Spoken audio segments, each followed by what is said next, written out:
오늘 본문 말씀을 보면은 하나님께서 굉장히 노하고 계세요. 화가 나 계십니다. 이 더운 여름에 우리가 막 짜증이 올라오면 막 화가 나잖아요. 그것처럼 아무리 젠틀하고 격식 있고 지적인 사람이라 할지라도 정말 더운 여름 짜증이 몰려올 때 그것을 견디지 못할 때 그것이 폭발하는 법이지 않습니까? 주님께서 그런 모습처럼 폭발하고 계세요. 어떻게 폭발하고 계시느냐? 왜 화를 내고 계시는가? 5절 말씀을 보시면 알 수 있습니다. 5절 말씀 볼까요? 너희가 나를 누구에게 비기며 누구와 짝하며 누구와 비교하여 서로 같다겠느냐? 이 성경의 표현을 우리가 읽으면은 사실 이 성경은 문자로 기록됐기 때문에 어떻게 읽느냐에 따라서 좀 점잖게 느껴지기도 하는데, 그리고 우리는 성경을 너무나 거룩한 책 이렇게 여기고 있기 때문에 이렇게 좀 멋진 목소리를 읽으려는 경향들이 있잖아요. 근데 요즘 말로 하면 어떤 표현일까요? 하나님께서 어디다 대고 나를 어디다 비교하고 날 이해하면서 승질을 부리고 계신 게 아닌가 하는 생각을 가져봐요. 주님께서 이처럼 성질을 내시며 화를 내시는 이유, 충분히 그럴 만한 환경 가운데 이스라엘을 두고 있었거든요. 정말 그 당시 수많은 바벨론의 우상들, 그 우상과 하나님이 같이 동일한 선상에 놓여 있는 것처럼 이들을 여기면서 여호와가 아닌 다른 신들을 의지하고 섬기는 그런 우상 숭배의 모습을 보여줬습니다. 그것에 대해서 하나님께서 굉장히 자존심이 스크래치가 나시는 거죠. 화가 나시는 겁니다. 하나님께서 왜 이렇게 화를 내시는가? 도대체 우상이 어떤 존재길래? 우리가 그 우상의 실체를 생각해 본다면 하나님께서 화낼만 하시다라는 생각이 드실 거예요. 하나님께서 그 우상의 실체를 밝혀주고 있는데요. 1절부터의 말씀 볼까요? 벨은 어드러졌고 느보는 구부러졌도다. 여기서 벨과 느보는 바빌론의 대표 신들이에요. 대표하는 신이니까 나름대로 센케겠죠. 굉장히 바빌론을 잘 수호하고 나름대로 많은 사람들이 따르는 그런 역량 있는 신 우상으로 숭배되었을 것입니다. 그대 우상들은 짐승과 가축에게 실렸으니 너희가 떠매고 다니던 그것들이 피곤한 짐승의 무거운 짐이 되었도다. 그들은 구부러졌고 그들은 일제에 엎드러졌으므로 그 짐을 구하여내지 못하고 자기들도 잡혀갔느니라. 이게 무슨 말이죠? 벨과 느보라는 그 신상, 그 우상의 형상을 한번 생각해보죠.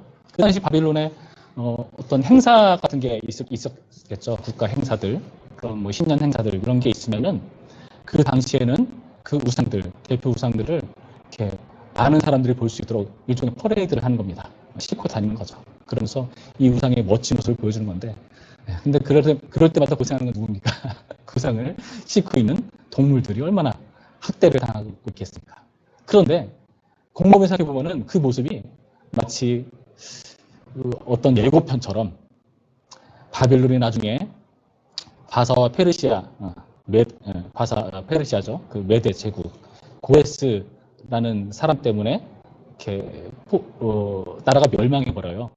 그때 그들이 섬겼던 이 벨과 느보 같은 그 우상들이 짐짝처럼 실려가는 겁니다. 마치 이스라엘이 바빌론에 포로로 끌려가 버린 것처럼 그 우상들도 마찬가지로 짐짝처럼 실려가지고 전리품으로 취해버리는 모습을 보여주고 있어요. 우상이 우리를 구원해주고 살려주고 잘되게 해줄 줄 알았는데 오히려 이런 위기 앞에 쓰러져 버리고 엎어져 버리고 전리품처럼 끌려가 버리는 짐짝 신세에 지나지 않은 모습을 보여주고 있다는 겁니다. 그런데 과거는 뭐냐? 뭐 그런 존재 있을 수 있다 쳐요. 근데 그냥 무심하게 우리가 그냥 무시해버리면 되는 건데, 이 우상에 대해서 하나님의 백성들은 어떤 반응을 보여왔는가? 이걸 보면은 이게 참 가관이에요. 6절 말씀 볼까요? 사람들이 주머니에서 금을 쏟아내며 은을 저울에다 도금장이에게 주고 그것으로 신을 만들게 하고 그것에게 엎드려 경배하며 그것을 들어 어깨며다가 그의 처소에 두면 그것이 서 있고 거기에서 능히 움직이지 못하며 그에게 부르짖어도 능히 응답하지 못하며 고난에서 구원하지도 못하느니라. 이게 무슨 말입니까? 이들의 딴에는 이 우상을 잘 섬겨보려고 자기들의 돈을 투자합니다. 재정을 투자해요.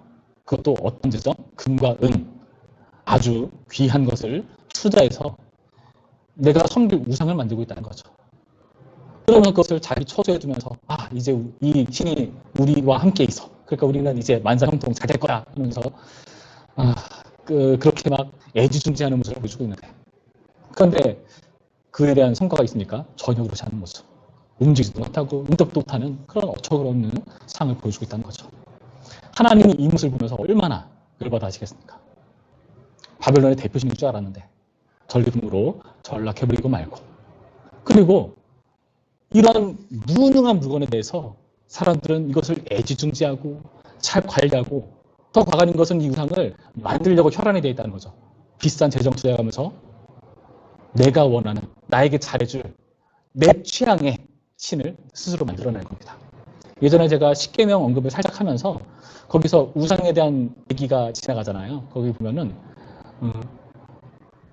나를 위하여 우상을 만들지 말라라는 표현이 있어요. 나를 위하여. 너희가 스스로를 위하여 우상을 만드는 것이라고 표현한 거죠.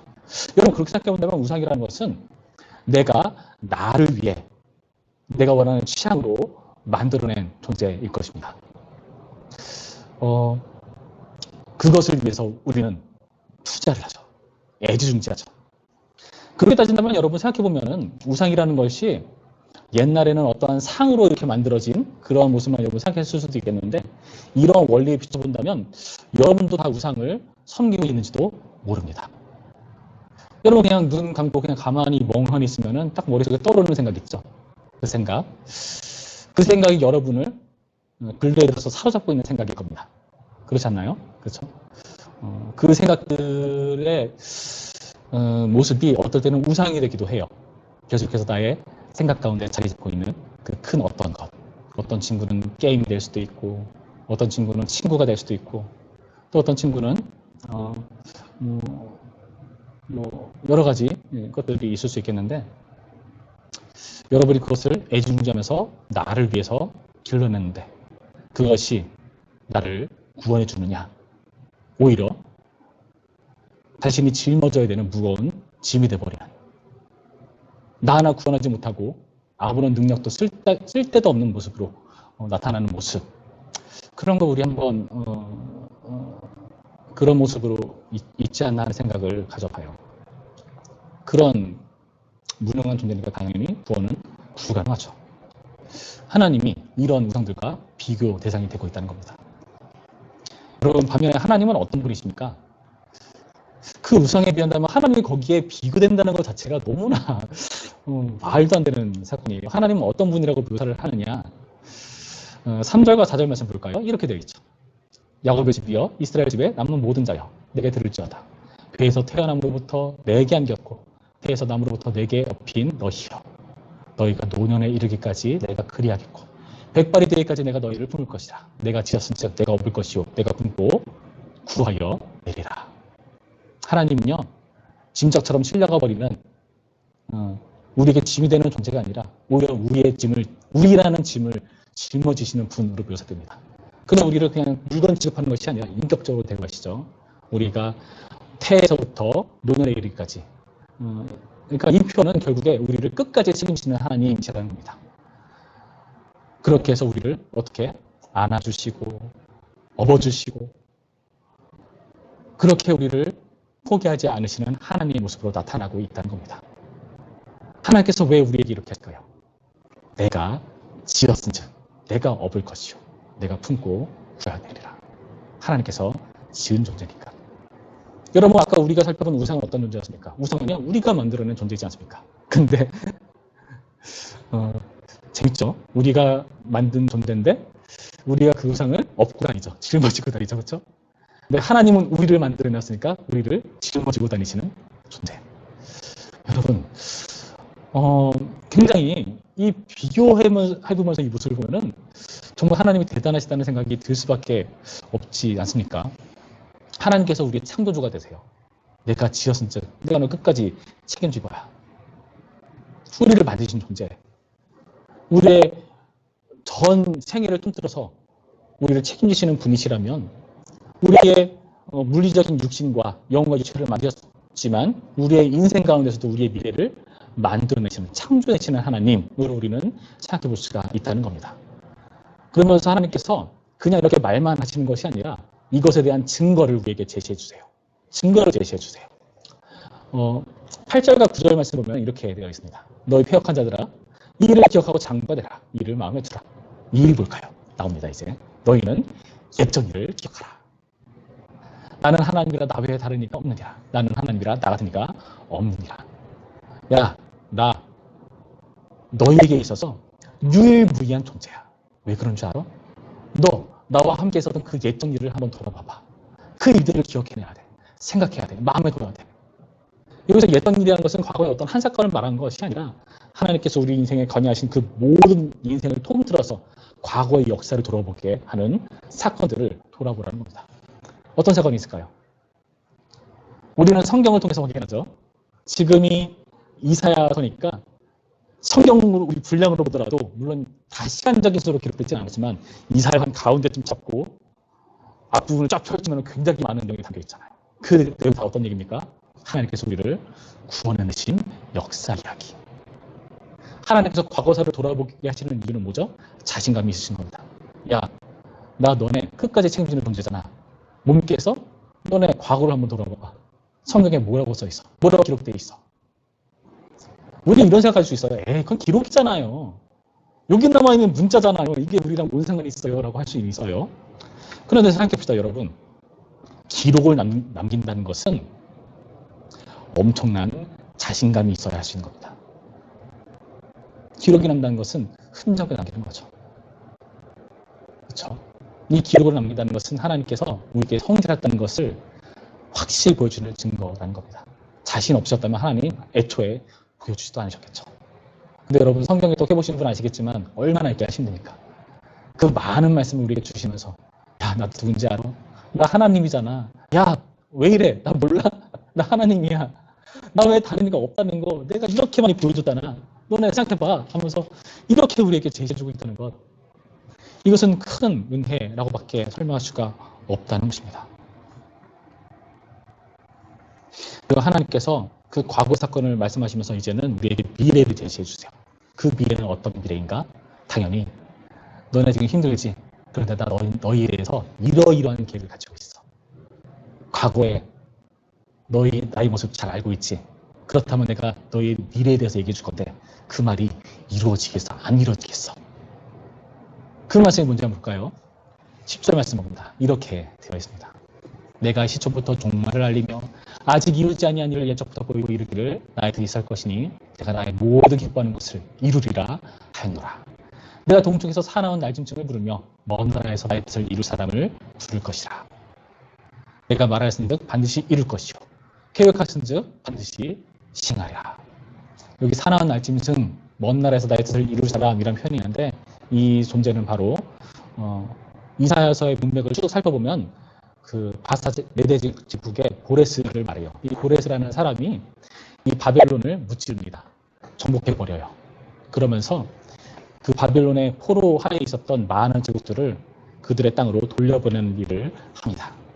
그런데 그것을 단순히 역사적인 어떤 기록과 문헌천에서 말하는 것이 아니라 하나님께서는 성경에서 익히 말씀하신 바 내가 그를 택해서 그를 나의 기뻐하는 자 삼아서 나의 뜻을 이룰 사람으로 내가 세웠어. 이러면서 하나님께서 불신자도 사용하세요. 재밌지 않습니까? 하나님께서 이루시는 일을 우리가 다 짐작해 볼 수 없는 것. 하나님께서 일하시는 것은 너무 뜻밖일 때가 많거든요. 그런데 그것을 통해서 하나님께서 반드시 역사하신다. 우리를 구원해내신다. 뜻밖의 방식으로 역사하시는 하나님. 그런데 이미 과거사를 통해서 말씀하신 바 우리는 이 주님께서 제시하시는 이 미래의 역사에 대해서 어찌 기대감을 갖지 않을 수가 있겠습니까? 당연히 하나님은 어떤 분이십니까? 성경에서 계속 나와 있듯이 하나님께서 우리를 구원하시는 분, 능히 구원할 수 있는 분으로 소개해주고 있다는 것입니다. 우리를 구원하지 못하는 짐짝과 같은 존재, 우리에게 짐이 되어버리는 아무짝에 쓸모없는 존재, 우상들. 반면에 우리라는 짐을 짊어지시고 끝까지 책임지고 구원을 이뤄내시는 하나님. 여러분 쉬운 질문 하나 드릴게요. 만약에 여러분께서 결혼을 한다. 어떤 상대와 결혼하시겠습니까? 물론 어렸을 때는 나쁜 남자 이런 것 좀 끌릴 수 있어요. 근데 하루 치이면 생각이 바뀌죠. 오늘 말씀을 보면서 하나님께서 우리가 진짜 믿을 만한 우리를 신부 삼으셔서 신랑으로서 책임을 지시는 하나님이라는 사실을 여러분 돌아보셔야 돼요. 그런데 더 놀라운 사실이 뭔지 아십니까? 정말 더 놀라운 사실은 지금 이들 이스라엘이 하나님께 이러한 사랑과 은혜를 받을 자격이 있느냐? 그럴 자격이 있어 보입니까? 8절 말씀에 뭐라고 하면서 되어 있죠? 이스라엘을 어떻게 표현합니까? 너희 패역한 자들이요. 무슨 뜻이죠? 하나님의 말을 안 듣는다. 정말 지겹게 듣지 않는다. 12절 말씀. 마음이 완악하여 공의에서 멀리 떠난 너희요. 공의라는 것은 성경에서 나타난 의라는 개념은 쉽게 말해서 하나님의 방식을 말해요. 하나님의 방식. 어떻게 설명하면 될까요? 여러분이 여러분의 방을 여러분 나름대로 꾸미잖아요. 그렇죠? 나름대로 여기는 뭐 나의 옷을 두는 공간, 이 서랍은 나의 소중한 일기장을, 요즘 그런 감성이 있는 친구가 있으려나? 저것은 공간. 엄마가 건드리면 화가 나죠. 그렇죠? 누가 나의 흔적을 건드리고 간 것을 보면은 막 열받잖아요. 그렇죠? 그렇죠? 나의 방의 질서는 나의 방식을 따르고 있다는 거죠. 근데 그 방식에서 어긋나 있는 것을 발견하면은 거기에 대해서 분노가 일어나는 겁니다. 누가 내 방에 함부로 침입해서 나의 물건을 건드려? 나는 이렇게 입으로 뒀는데 막 대충 내팽개쳐 버리고 정리 안 하고 대충 둔 것 같아도 다 나만의 방식이 있는 건데 왜 함부로 나의 방을 건드리지? 이거 아닌데? 엄마 일로 와봐. 여러분 그게 뭐죠? 그 방에서 운영되는 그 원리가 그 사람의 방식이라는 겁니다. 그것은 그 사람의 의예요. 그런데 이스라엘 백성은 하나님의 이 의에서 멀리 떠난 자들이다. 하나님께서 이 세상을 운영하는 방식을 멀리 떠난 자들이다. 그런 자들에 대해서 하나님께서 지금 이 말씀을 주고 계시다는 겁니다. 뭐라고 말씀하십니까? 13절 말씀 우리 같이 읽어보겠습니다. 13절 시작. 내가 나의 공의를 가깝게 할 것인즉 그것이 멀지 아니하나니 나의 구원이 지체하지 아니할 것이라. 내가 나의 영광인 이스라엘을 위하여 구원을 시온에 베풀리라. 아멘. 너네 나의 의에서 멀어졌어. 너네 나의 방식을 어겼어. 이 세상 내가 만든 거고 너네도 내가 지었는데 너네가 나의 방식을 거절했어. 그렇다면 너네의 존재 이유는 없어. 난 너희를 버릴 거야. 그러지 않으시고 공의에서 멀리 떠나버린 그들에게 하나님 어떻게 하신다고요? 내가 나의 공의를 가깝게 할 것인지. 너네 나한테 멀어졌어? 나의 의에서 벗어났어? 어쭈? 야, 내가 가까이 가게. 여러분, 이게 하나님의 반응이라는 거예요. 하나님께서 하나님의 의를 우리에게 가깝게 두신다는 것은 어떤 의미가 있습니까? 신약 성경에서요, 이것을 풀어준 성경 구절이 있는데요. 여러분, 제가 읽어드리겠습니다.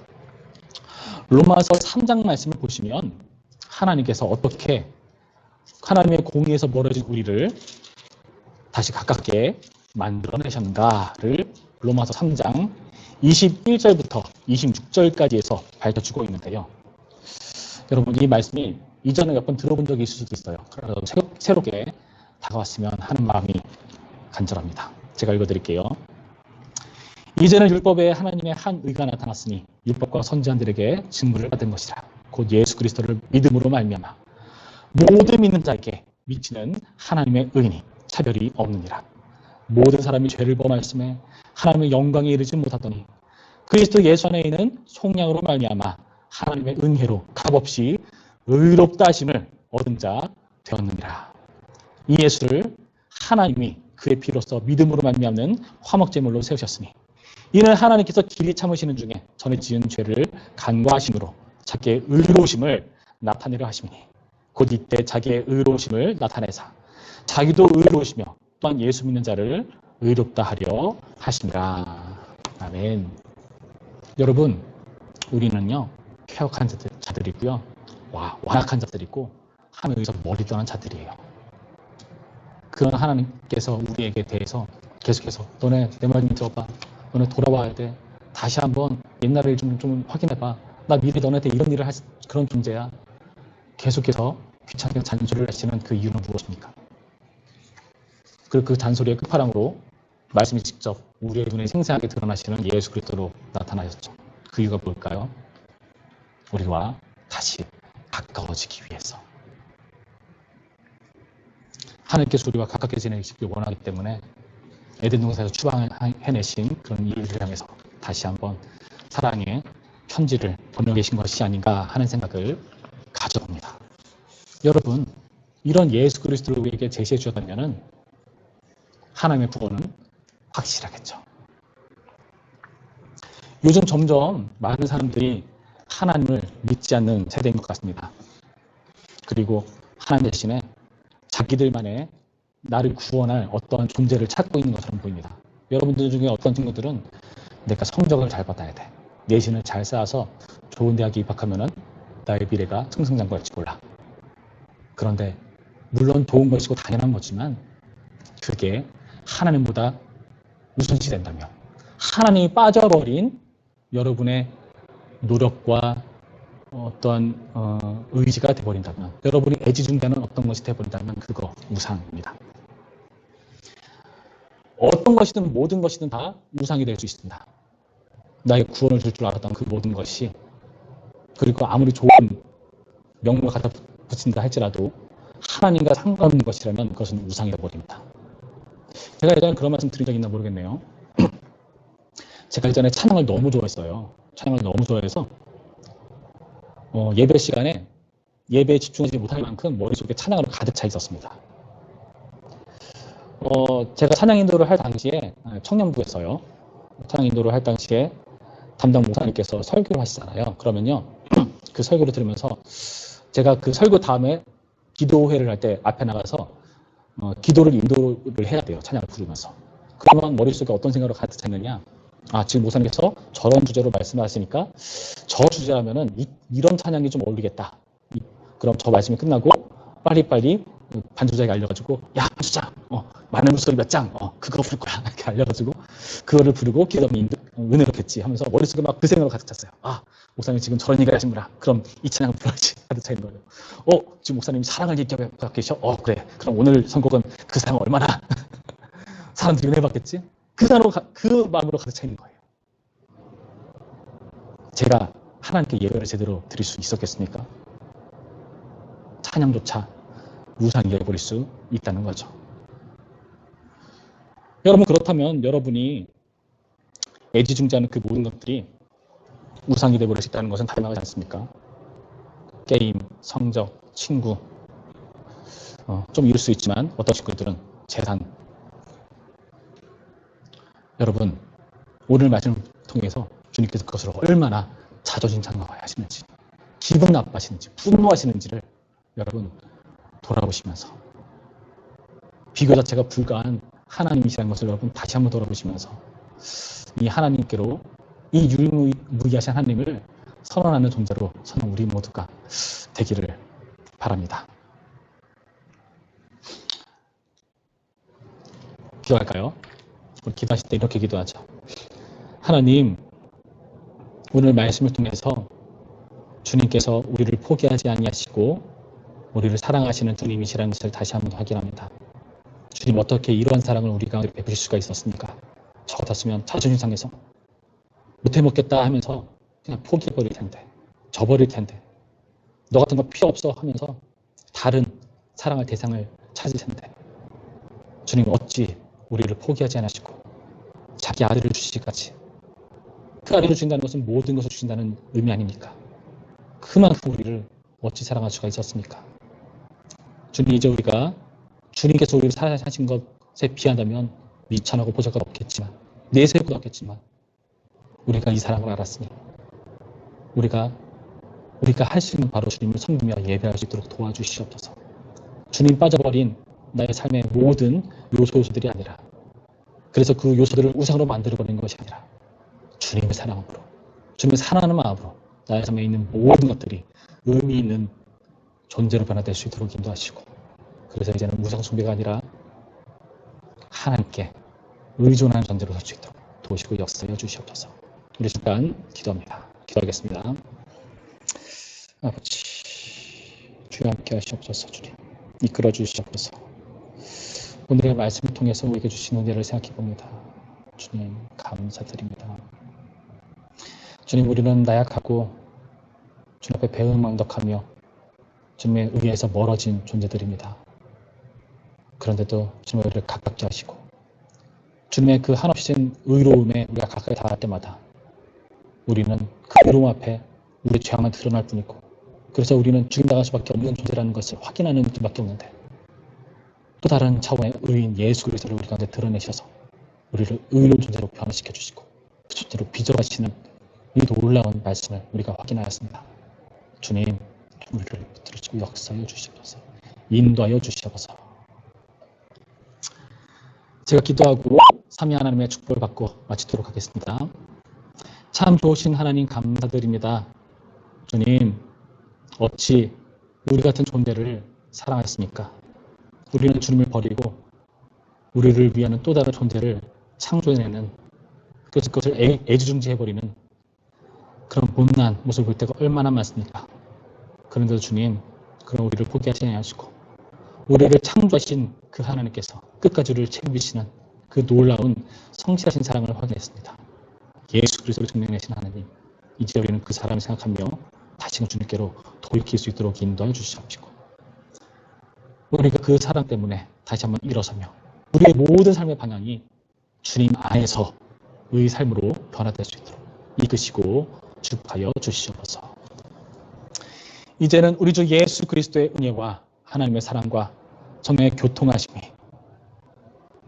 이제는 우리 멋대로 사는 것이 아니라 주님 뜻대로 살고자 하지만은, 그래서 우리를 창조하시고 우리를 책임지는 그 하나님 앞에, 그 사랑 앞에 반응만 나아가는 참다운 주님의 언약 안에 있는 백성으로 살기를 포기하지 않는 그 다짐을 하는 우리 중고등부 많은 지체들과 함께하는 교사님들과 온 교회 가운데에 이제부터 영원토록 함께 있을지어다.